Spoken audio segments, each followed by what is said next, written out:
Masih banyak yang salah paham atau salah mengerti mengenai bagaimana cara bekerja di negara Swiss atau dengan gaji yang sangat besar di negara Swiss.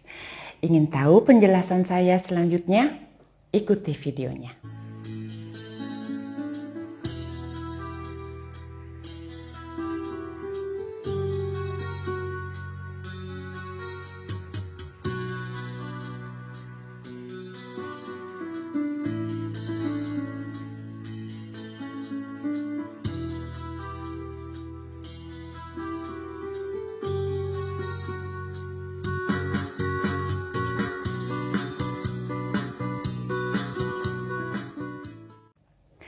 Halo sahabat tercinta dimanapun berada, semoga ada dalam keadaan sehat, sejahtera, amin. Kembali lagi dengan saya Pribumi Bandung, yang pada kesempatan ini saya akan menjelaskan secara lebih mendetail, karena kebanyakan dari teman-teman yang barangkali agak sedikit salah paham ya, melihat berita-berita yang katanya gampang cari kerja di Switzerland dan juga dengan gaji yang cukup besar. Contohnya ada yang mengatakan hanya sebagai pelayan di restoran saja bisa mendapatkan uang 40 juta rupiah dalam 1 bulannya. Nah, saya akan menjawab sesuai dengan pengalaman yang saya tahu selama saya hidup merantau ya lebih dari 30 tahun. Itu memang betul. Kalau kita bekerja di Swiss, contohnya sebagai pelayan di restoran, dengan bekerja 100%, yang artinya kita bekerja setiap hari, 5 hari dalam 1 minggu. Tetapi kalau seperti di restoran atau di toko supermarket, mereka juga harus bekerja hari Sabtu atau hari Minggu ya kalau restorannya buka. Tapi anyway, itu biasanya dalam 1 minggu dihitungnya antara 40 sampai 42 jam kerja. Nah, kalau yang bekerja dibilang 100% itu berarti dia kerja dalam 1 minggunya itu 5 hari kerja antara 40 sampai 42 jam kerja. Jadi tergantung dari perusahaan di mana dia bekerja. Kayaknya kalau mendengar gaji yang sangat besar yang didapatkan oleh orang-orang yang bekerja di Switzerland, sehingga memancing teman-teman yang berada di Indonesia untuk ingin juga bekerja di negara ini. Itu sangat positif. Tetapi saya akan menjelaskan bagaimana dan suka dukanya ya. Terutama kalau soal mencari pekerjaan itu pasti bisa. Sama dengan di negara-negara lain, pasti bisa. Hanya yang susahnya itu untuk bekerja di Switzerland itu mendapatkan izin tinggalnya. Itu intinya yang paling susah. Dan saya informasikan kebanyakan ya, barangkali tidak semua, tapi sampai hari ini yang saya tahu itu teman-teman kita warga negara Indonesia yang bisa bekerja di Swiss, kebanyakan, sekali lagi saya garis bawahi ya, kebanyakan itu mereka itu married atau kawin sama suami atau istri yang mereka berkeluarga negaraan Swiss. Jadi dengan tali perkawinan ini mereka otomatis mendapatkan izin tinggal di negara Swiss. Nah, kalau mereka sudah mendapatkan izin tinggal, itu tergantung ya. Kalau peraturan yang hari ini itu semakin ketat. Kalau zaman dulu-dulu itu ya 30-40 tahun lalu, begitu perkawinan antar negara, itu kita bisa langsung mendapatkan izin tinggal di Swiss permanen ya. Kalau yang sekarang ini yang saya tahu teman-teman ya, mereka bisa mengapply tetapi mendapatkan izin tinggal yang dibilang Bewilligung B itu hanya 1 tahun.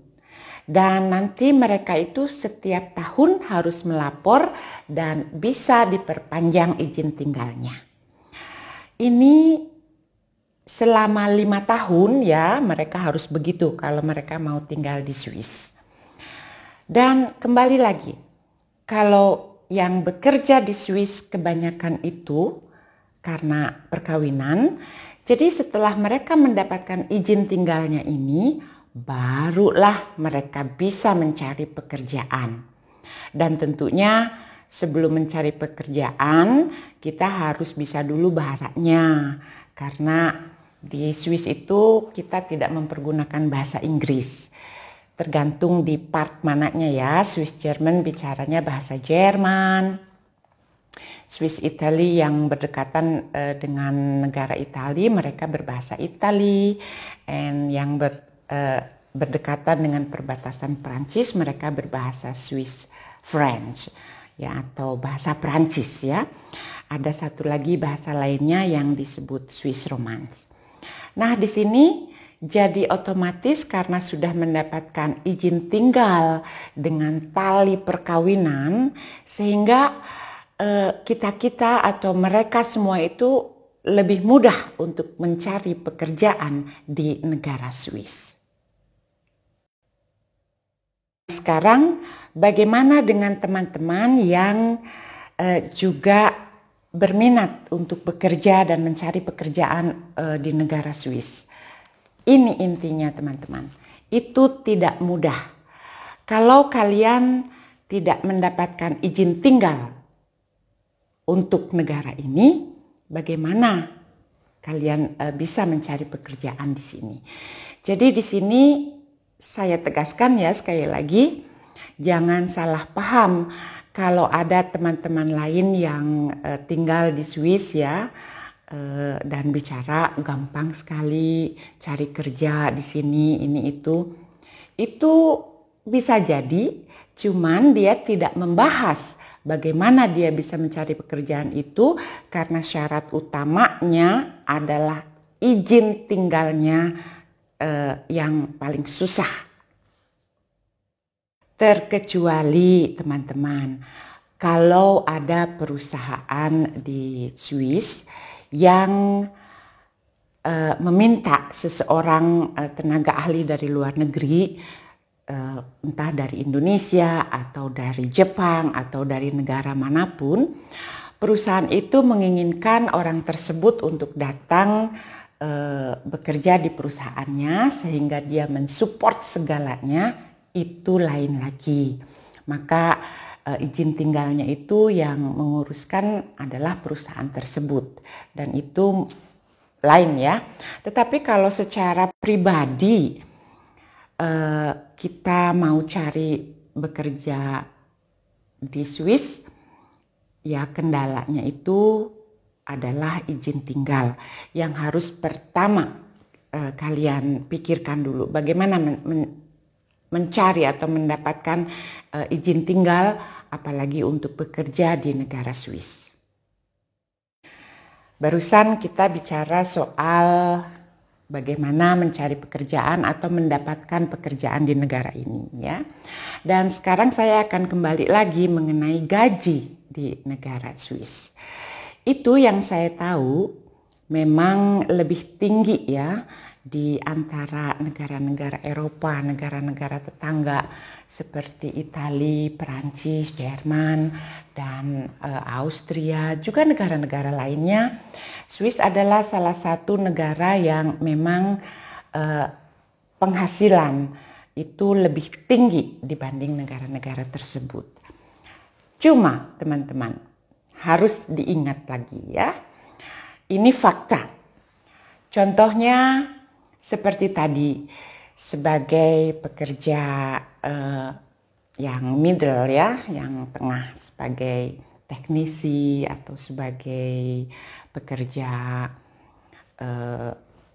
di kantor ya, di administrasi, dan apalagi ya kebanyakan itu orang ijazah dari Indonesia itu ya, pertama itu tidak diakui di negara sini. Jadi kalau kita punya ijazah dokter, insinyur di Indonesia dari Universitas Indonesia, di Swiss itu tidak diakui. Jadi hanya sebatas kertas, itu ya harus diingat. Kalaupun kita mau menyamakan, kita harus sekolah lagi sama di university di Swiss selama 3 tahun, bahkan 4 tahun ya. Itu baru mereka mau menerima penyesuaian ijazah yang kita punya. Jadi kita harus ya sama sekolah lagi, harus kuliah lagi. Jadi intinya kalau kita hanya mengapply dengan ijazah dari Indonesia itu tidak diakui ya teman-teman. Di sini harus diingat. Nah, kembali ke soal gaji. Itu memang betul ya, gajinya besar. Cuman teman-teman, hidup di Swiss itu sangat mahal. Jadi kalau yang dibilang gaji 40 juta, 50 juta untuk di Swiss itu kenapa ya? Susah ngaturnya. Jadi harus betul-betul banyak juga menghemat. Di sini banyak yang tidak membicarakan kalau dengan uang segitu di Swiss itu harus betul-betul bisa membagi atau mengatur budget untuk hidup. Saya akan berbicara lebih detail, contohnya dengan gaji 50 juta atau 60 juta per bulan dan kita hidup di Swiss, itu sangat mepet ya. Kenapa? Kebanyakan orang di Swiss itu tinggal di apartemen atau juga di rumah ya. Saya akan memberikan contoh harga apartemen dan ini pun tergantung di kota mana kita tinggal. Tapi saya ambil middle ya, rata-rata. Kalau satu keluarga dengan satu anak itu minimum kita harus mengambil apartemen yang 3,5 kamar dan itu rata-rata harganya antara 1.500 sampai 1.800. Bisa dibayangkan teman-teman, 1 Swiss franc itu hari ini sekitar 14.500 rupiah. Jadi itu sudah lebih atau hampir 20 juta hanya untuk sewa apartemen 1 bulan. Dan kalau kita tinggal sendiri ya, tidak keluarga, kita bisa sewa 1 kamar apartemen atau studio ya. Kalau studio itu jadi ada dapurnya, tapi jadi 1 dengan tempat tidur gitu ya. Itu dibilangnya studio. Itu kurang lebih antara 700 sampai 900, bahkan ada yang sampai 1.200 Swiss franc per bulan. Tinggal kalikan saja 14.500. Itu ya teman-teman. Nah, selain itu yang wajib di sini, wajib setiap orang itu mempunyai asuransi kesehatan dan ini diwajibkan sekali. Asuransi kesehatan ini pun ada tingkatnya. Jadi kita bisa memilih basicnya yang standar atau yang medium atau yang private ya, yang PIV, dan itu pun harganya berbeda-beda teman-teman. Contohnya kita ambil yang paling murah saja ya. Kalau yang paling murah itu tidak ditanggung semua kalau kita sakit. Jadi contohnya kalau kita sakit menghabiskan biaya 1 juta, itu barangkali mereka menanggungnya itu ada yang 50%-nya, ada yang 60%. Pokoknya begitu. Kalau kita mengambil yang murah itu tidak tercover semua. Contohnya yang paling murah yang saya ketahui teman-teman itu sekitar 260 Swiss franc per bulan. Ini untuk asuransi kesehatan wajib yang setiap orang harus punya di negara ini. Jadi kembali lagi ya, itu silahkan dikalikan 14.500. Itu pun udah hampir 45 juta per bulan hanya untuk asuransi. Dan juga selain itu kita kan perlu makan, perlu transportasi untuk pergi bekerja. Nah, di sini ada berbagai cara agar lebih murah. Kita bisa membeli seperti abodemen ya, tiket untuk 1 bulan itu harganya lebih murah daripada kalau kita beli tiketnya tiap hari dicicil kayak gitu. Jadi kita bisa memberi tiket 1 bulan. Bahkan yang lebih murahnya lagi itu kita bisa membeli tiket yang berlaku untuk 1 tahun atau yang dibilang general abodemen di sini. Dan selain itu pun untuk yang tinggal di sini dan selalu mempergunakan kendaraan umum, kita membuat hard tax abo, itu yang artinya juga seperti abodemen untuk setengah harga ya. Jadi dari harga yang biasanya 1 bulan contohnya 200 Swiss franc, kalau kita punya hard tax abo itu jadi cuman 100 Swiss franc. Cuman hard tax abo itu pun tentu tidak gratis. Kita harus mengapply seperti beli juga ya. Itu tiap tahun kita bisa perpanjang dan itu pun kita harus tetap membayar jutaan rupiah. Ayo hitung-hitungan ya, sampai sekarang itu apartemen, asuransi kesehatan, dan untuk transportasi. Sekarang biaya makan di Swiss kawan-kawan ya. Kalau di Indonesia mungkin uang 100.000 rupiah itu kita bisa untuk makan satu keluarga deh gitu ya, secara sederhana.